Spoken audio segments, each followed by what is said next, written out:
ikkinchi guruh nogironiman. Men senga bunaqa narsalarga o'rgatmadim deb aytdilar. Shu meni davolanishimga menga yordam berar ekan. Foydali narsa o'zimga o'xshagan nogironlarga o'rgatsam degandim. Meni o'sha ustozim aytgancha ularga bu narsani ko'rsatsam, men senga bunaqa narsalarga o'rgatmadim deb aytdilar. Chunki menga o'sha ishlash mumkin emasligi uchun qo'l mehnati uyda foydasi asabni tinchlantiradi. Meni именно o'sha mash kasal bo'yicha shu meni davolanishimga menga yordam berar ekan. Bu o'sha asab tizimiga, o'sha ensefalopatiya kasalliklariga, yana boshqa miya kasalliklariga, ham o'simta bo'lsa so'rilib ketishiga, o'sha orqali ham guruhga chiqishyapti.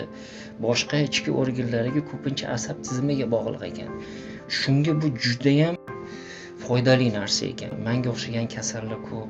O'sha bir guruh bo'lsak, keyinchalik shu narsamizni sotsak, odamlar bizani tanisa, mandan bir narsaga o'rgansa, yana bir yo'nalishini yoki uyda a'zolarini yana o'rgatishi mumkin. To'garak qilib o'zimga ham menga ham foyda, ham ularga ham foyda.